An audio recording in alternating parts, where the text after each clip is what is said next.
ओम पंचजन्या विद्महे पावमानाय धीमहि तन्नो शंखः प्रचोदयात्। शंख अर्थ का कारण है, शंख अनर्थ का कारण है। अर्थ का कारण है कि सभी जानते हैं कि दक्षिणावर्ती शंख अगर घर में स्थापित किया जाए धन वैभव यश प्राप्त होता है। महालक्ष्मी के दक्षिण पार्श्व में या सम्मुख भाग में श्री यंत्र स्थापित करके वाम पार्श्व में अगर शंख स्थापित करते हैं तो श्री वैभव जरूर प्राप्त होता है साधक को। दूसरा चीज अनर्थ का कारण है, कोई भी युद्ध होता है तो शंख वाद्य से ही शुरू होता है युद्ध कर्म। तो शंख अर्थ और अनर्थ दोनों का कारण है। तो आज हम बात करेंगे शंख को कैसे घर पे स्थापित करके श्री वृद्धि या धन की प्राप्ति करा सकते हैं। कोई भी दक्षिणावर्ती शंख को आप लाएंगे, दक्षिणावर्ती शंख को लाने के बाद आप उसको शुद्धिकरण करेंगे। पहले गंगा मूर्ति का, नहीं तो भस्मोदक, नहीं तो कोई भी मिट्टी में आप गाड़ के 3 प्रहर तक रखना है। 3 प्रहर के बाद भूशोधन के बाद शंख को निकाल के हल्दी पानी से आपको अभिषिक्त कराना है। उसके बाद आप पंचगव्य से अभिषिक्त करा के उसका प्राण प्रतिष्ठित कराएंगे।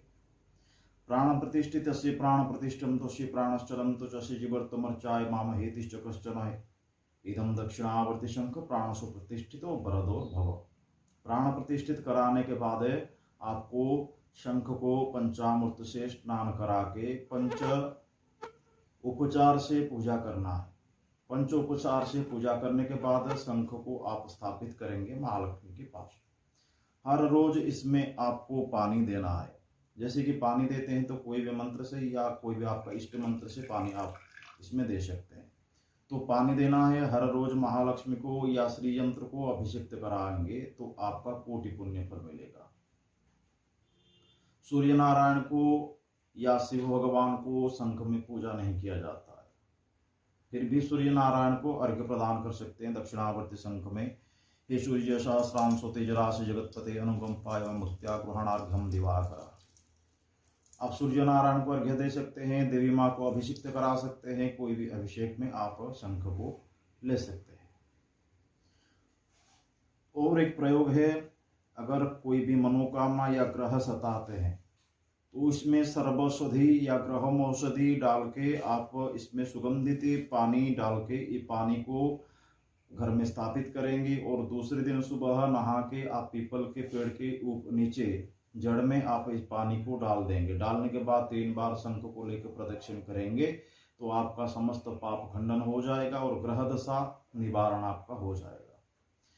और एक प्रयोग है, किसी भी शत्रु का नाम इसके अंदर रख के आप उल्टा जितना दिन तक रखेंगे उतना दिन तक आपका शत्रु स्तंभीभूत होकर रहेगा।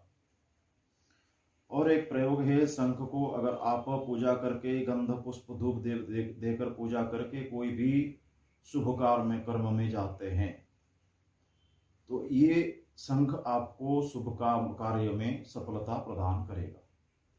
मगर याद रहे, शंख को प्राण प्रतिष्ठित कराना है, शोधन कराना है। जो भूशोधन के द्वारा ही शंख को शोधन किया जाता है। शोधन ये शंख एक जल तत्व है, इसमें जल तत्व से ही ये वृद्धि हुआ था और ये बढ़ा था और जल में ही इसका वास हुआ था। तो इसका जो जीवात्मा है, इस जीवात्मा को संतुष्ट करके इस जीव का जो बाह्य भाग है, ये शंख के अंदर एक जीव जीता था। इस जीव को मरने के बाद या मारने के बाद इस शंख को हम प्राप्त किए। तो इस जीव को ही, जीव का आत्मा को जब तक शांति नहीं दिलाएंगे, दक्षिणावर्ती शंख हो कोई शंख हो, किसी के अंदर जीव का आवास होता है, उस जीव का अगर आप मुक्ति नहीं दिलाते हैं तो ये आपका काम नहीं करेगा। तो इसलिए सदैव याद रखना चाहिए कि शंख को तो मैं पूजा कर रहा हूँ, शंख के अंदर जो जीव जीवित था तो उसका आत्मा की मैं सदगति के लिए कोई चिंता नहीं किया हूँ अभी तक। तो इसीलिए उसका आत्मा का सदगति चिंता करने के बाद ये शंख को प्रतिष्ठित कराएंगे, प्राण को प्रतिष्ठित कराएंगे, उसी शंख का प्राण को इसमें प्रतिष्ठित कराएंगे। ऐसा नहीं, शंखाधिपति दैवत को आप प्राण प्रतिष्ठित कराएंगे। शंखाधिपति देवता जैसे बोलते हैं पांचजन्य, पंचजन्याय नमः। पांचजन्य सब शंख का अधिपति देवता। पांचजन्या विद्महे पावमानाय धीमहि तन्नो शंखः प्रचोदयात्। तो शंख सभी कर्मों में एक अनोखा चीज है जिसको घर पे स्थापित करने के बाद है, यानी कि दक्षिणावर्ती शंख को स्थापित करने के बाद आपका धन वैभव का वृद्धि होने लगती है। आप परीक्षा करके देख सकते हैं, एक शंख ला के, दक्षिणावर्ती शंख ला के उसको प्राण प्रतिष्ठित करा के उसको विधि विधान से पूजा करेंगे तो आपका धन वैभव में वृद्धि होगा।